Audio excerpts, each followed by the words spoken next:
Thank you very much for giving me this opportunity to talk to you here. Is meat the next tobacco? Some people would like it to be. After we've outlawed tobacco, after we've put sugar into a different place, will we be able to also reduce the consumption of meat? And why would some people want us to reduce the consumption of meat? Because they say meat eaters are cruel, they're irresponsible because they take food away from the hungry, they destroy the planet, greenhouse gas emissions, and meat would be unhealthy. WHO claims that it causes colon cancer. So due to all these different reasons, we get increased legislative action against meat. We get voluntary bans against meat. And we get a very vocal consumer group movement that even for those people who do eat meat, that they should have a bad conscience doing so. In the course of the next presentation, I'd like to show that most of these claims are not true. And some of them are actually dangerously wrong. And it's important for us to understand in what way they are wrong.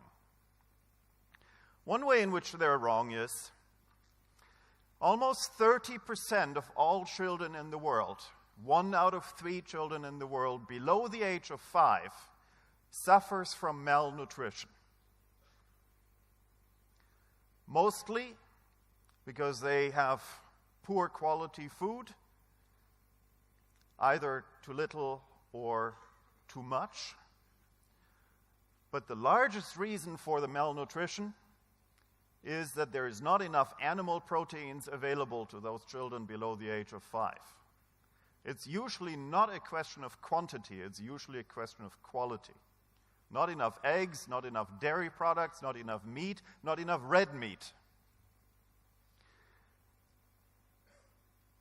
If you experience stunting below the age of 5, this leaves a lifelong scar on your physical and mental capacity for the rest of your life.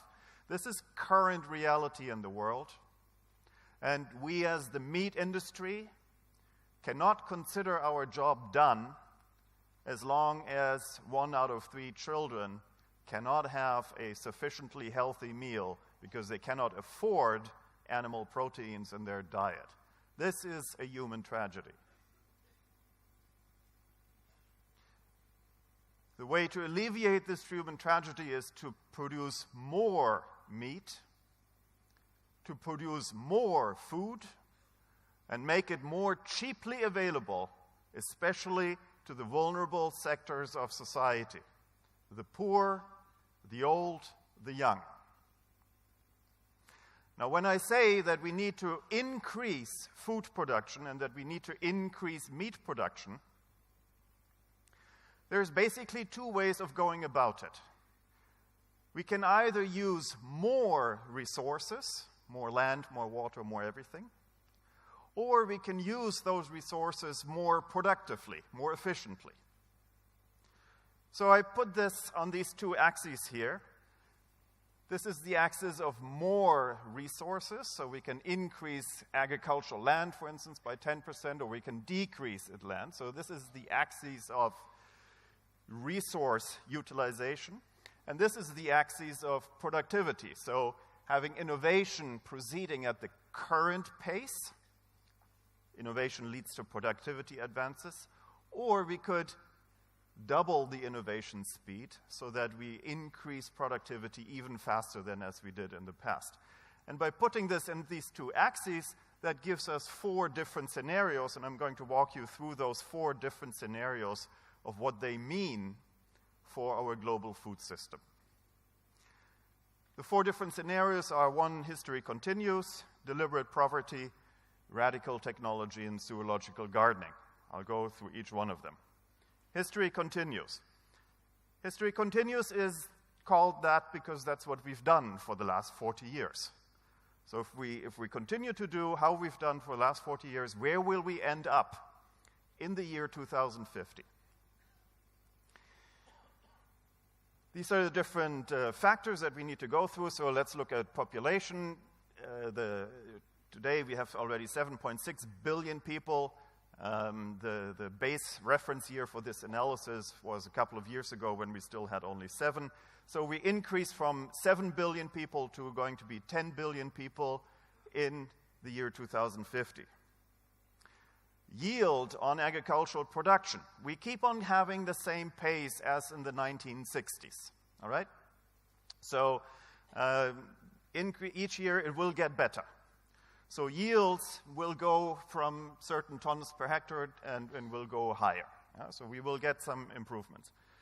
We will also, because we get richer overall in the world, we will increase our kilocalorie per day.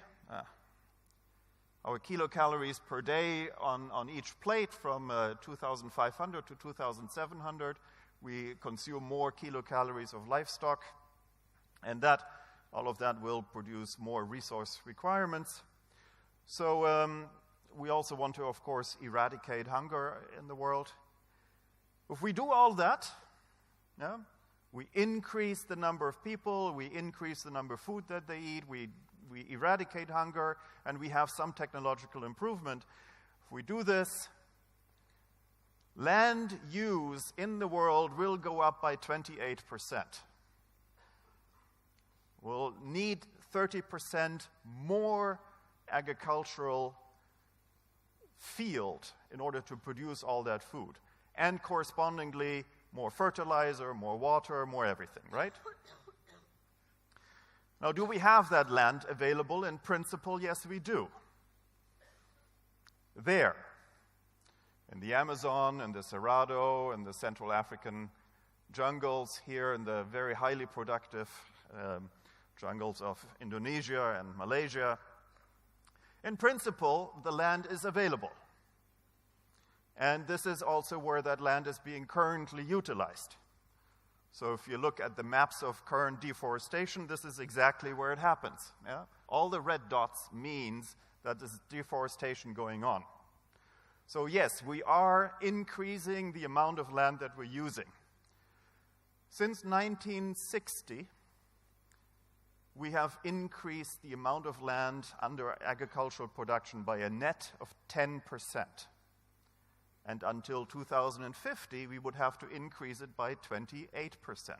So we will have to triple the speed at which we're going to destroy some of the last large areas of biodiversity that we still have. So if we continue the way we've done over the last 40 years, the Amazon, the central jungles of Africa, West Africa, all of that will be gone. We can have as many Rainforest Alliance, NGOs, and so on as we like. People are hungry. They will eat their food and they will grow it in a non-productive, low-efficient manner in spaces that we would like to reserve in a natural space.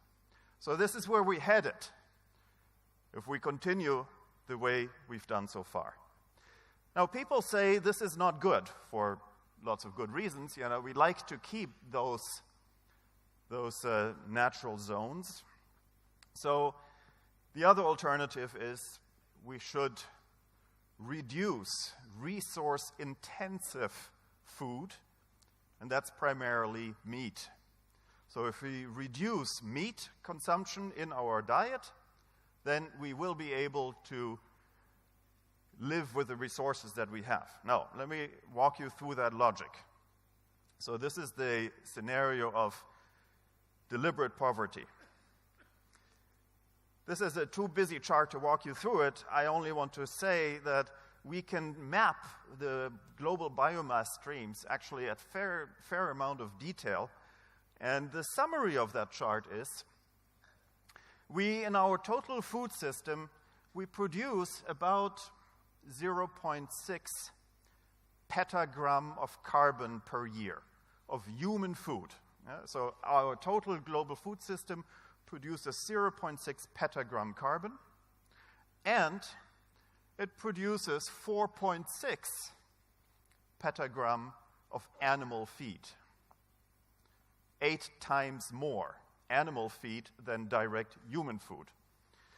And that animal feed then is turned into 0.1 petagram of human food.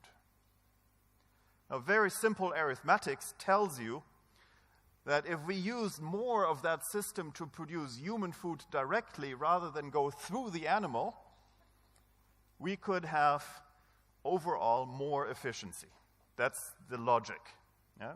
Let's not feed animals, let's feed humans directly, because that conversion ratio is inefficient.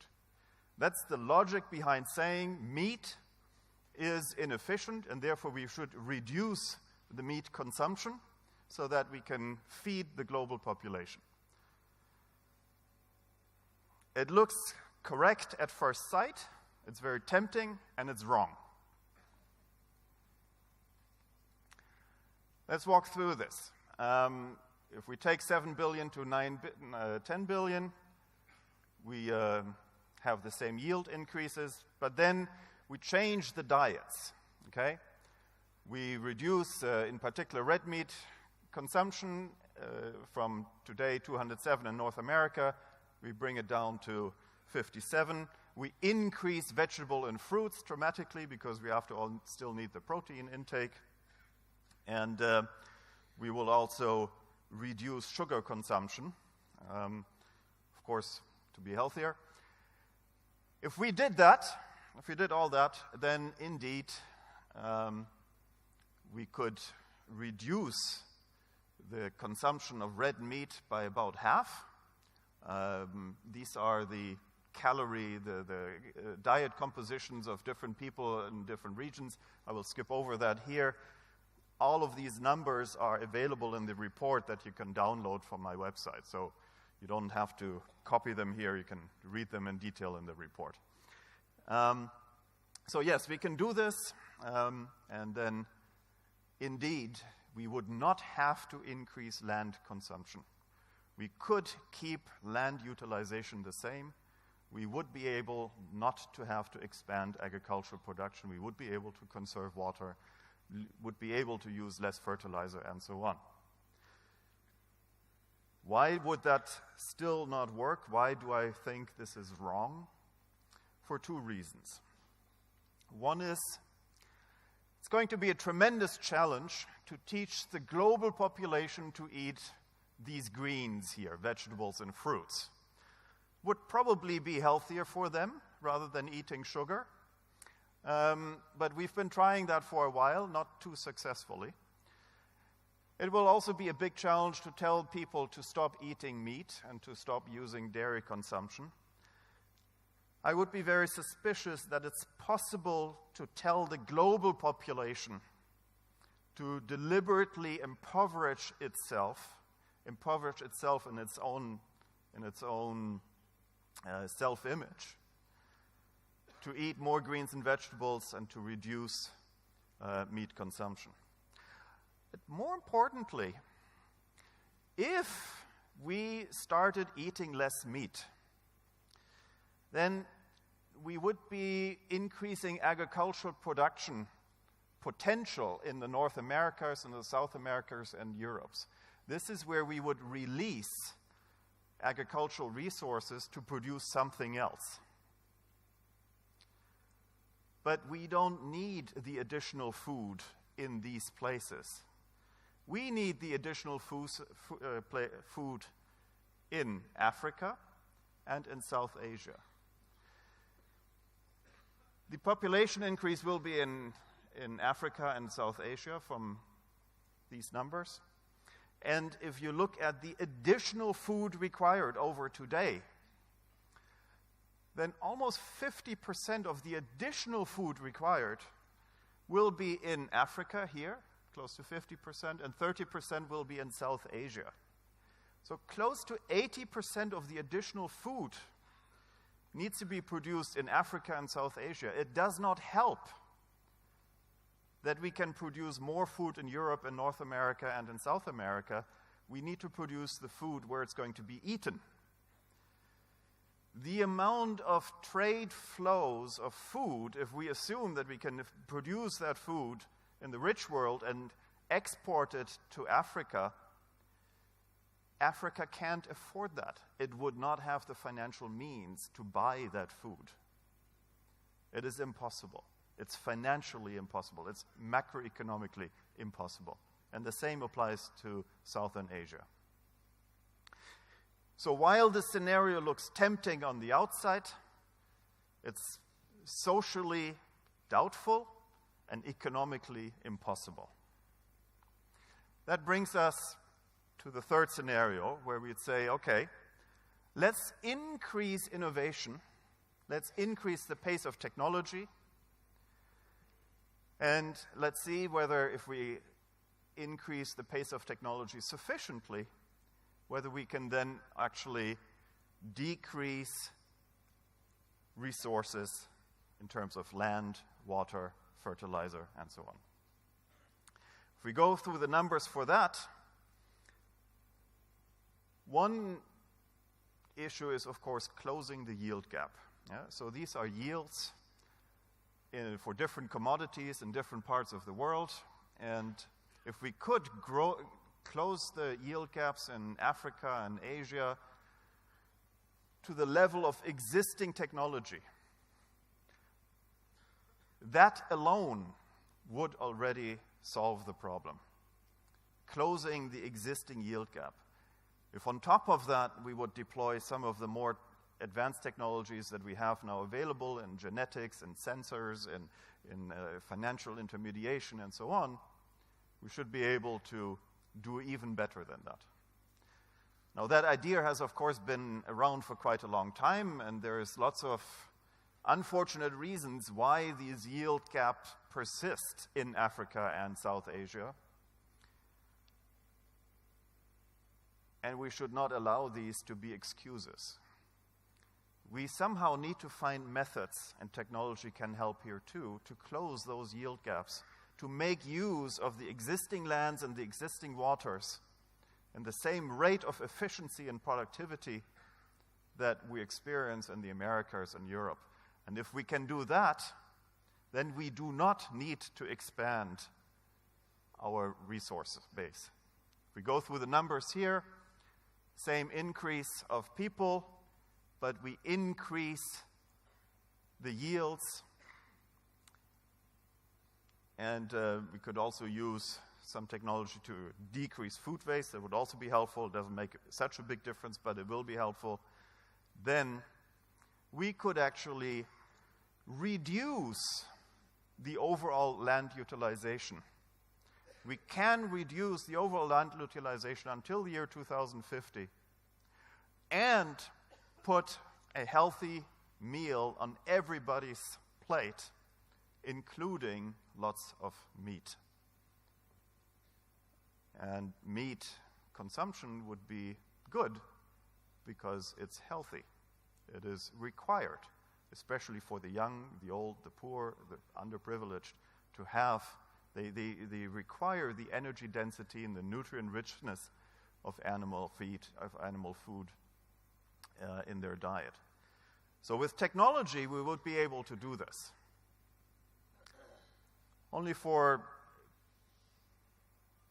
There is a fourth scenario, and I don't want to spend too much time on that.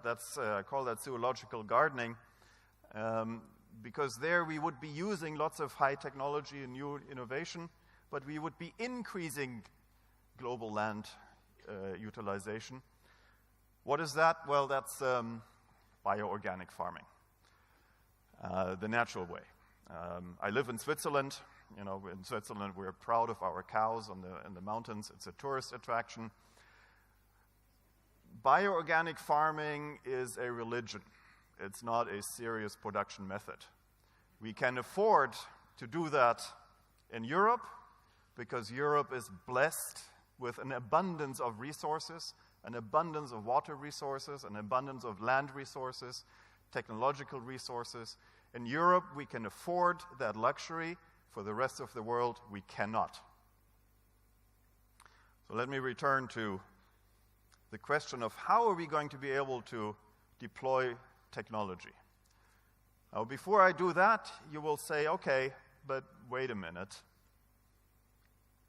if we increase livestock, particular ruminants, what about the climate?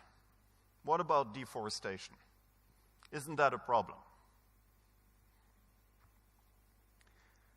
We should prefer a rich biosphere with vegetation, water, diversity.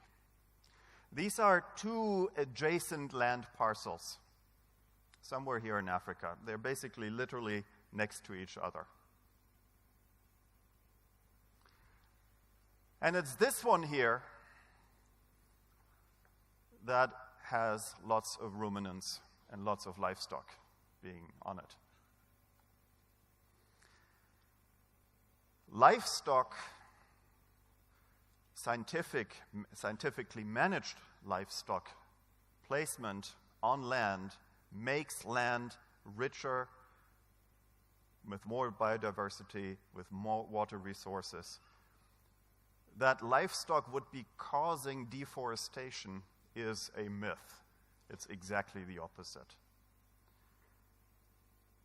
And I don't have the time to go into details of this, but I would highly recommend you to watch this YouTube video where I took these pictures from. This is an African biologist who has developed this science behind it. This will be a very eye-opening experience, I hope. Ruminants are necessary for solving lots of our global problems, not least of all to manage the land more productively than we have. The other thing is, of course, ruminants, especially cattle, emit a lot of methane, and therefore cattle is suspected to be contributing to climate change. Well, we can have a look at that too. So the up here is a map of the global methane concentration. We actually know fairly well where and at what times of the year and at what levels in the atmosphere we have the methane. And the red pieces are high methane concentration. So for instance, here in Southeast Asia, especially southern China, we see the rice fields. We know that rice fields emit lots of methane. We also see the leaking gas pipelines of Russia very clearly. We also see that jungles emit a lot of methane because of high amounts of decomposition.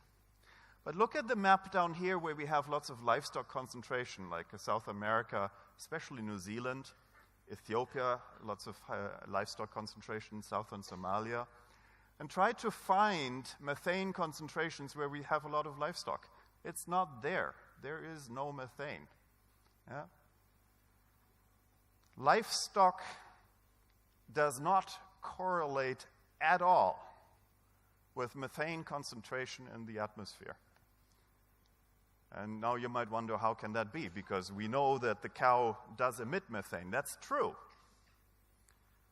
But especially free-grazing cattle stimulate the soil to be far more bioorganically active.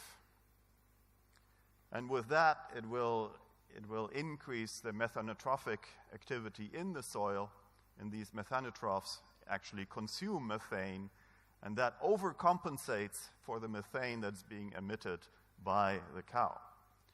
So if you do complete life cycle analysis, and these things are being done, and they have been published, and they're available in scientific journals, if you do the complete life cycle analysis, you will find out that livestock is actually a net contributor to reduction of climate-sensitive greenhouse gases.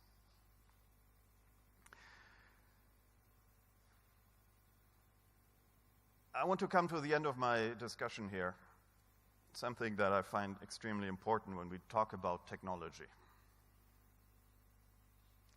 When we talk about technology and technology deployment, especially with the technologies that are now available to us, genetics, genomics, biological alterations of our food, chemical alterations of our food, we will only be successful in deploying these technologies, and mind you, I just said we need to deploy these technologies in order to save our planet dearly. If we continue the way we've done so far, we will destroy the nature on this planet, absolutely. We must deploy these technologies, but we must also maintain the trust of the final consumer in these technologies. Otherwise, they will not eat the food that we put in front of them. And we have that problem all over the place. That we have technologies that we could be deploying, but the consumers are not willing to buy them. Or they apply political pressure that results in rules and regulations preventing us from the use of these technologies. In order to gain the trust of our consumers, we must have a strong understanding of the ethics behind it, and we must create what I call ethical capital in our companies. The ethics of technology is not simple, and we as scientists, most of you are scientifically declined, are usually taking it too easy on the ethics. We're taking a bit of a shortcut. We're not worrying enough about understanding the ethics behind it. Now, there's many different ways to have a different ethical viewpoint. You could take the approach of the Bible, and you say, this planet is yours. You know, this is our planet. Homo sapiens sapiens, our planet. The universe has tons of other planets, you know. Let nature and evolution and whatever, you know, let them take other planets. This is our planet, we use it. That's what the Bible says. I didn't say that I want to say that, it's just that's what the Bible says. Now, Aristotle came around, not soon after, and he said, well, wait a minute, nature has intrinsic purpose and therefore value. Aristotle directly contradicts what's in the Bible. He says, you cannot destroy nature just because it suits you. It has intrinsic value. Okay? That's a different ethical position. Another ethical position that is gaining popularity is the humanization of nature. So I found this poster here in the London Tube last year, where they say, they trust us, meaning these cows here, they trust us, then we take them from their mothers and butcher them. How horrible! This is a very successful NGO, very well funded, and designed to put bad conscience in anybody who is daring to touch meat and eat it. We also have here Barbara Streisand. Barbara Streisand, her dog died, Samantha. And, pets become increasingly the replacement for other humans in our families. They only have the problem that they die much faster than we do. And so Samantha died, and so Barbara Streisand took stem cells from her dying dog and cloned it. So here is some additional Samanthas. That's another form of humanization of nature. And it is becoming very popular. Again, I don't want to judge at this point which one you want to take as a basis for your technology deployment. There's another one. This is Christine Korsgaard, a professor from university, and I'll just read this here because it's very important. Death and perhaps pains of some kinds of creatures should matter less to us than the death or pains of some others, It should only matter because they matter less to the creatures themselves. In other words, if you have let's say, a fish, and that fish is not particularly concerned about its pains or its own death, then it's also okay for us to kill it. And if you have a mealworm that is not so sensitive about being maltreated, then it's okay for us to kill it or even torture it, because it may not experience that torture. My point here is that the ethics of the deployment of technology is not as straightforward as you might think. And today our consumers are demanding from us that we have an ethical position.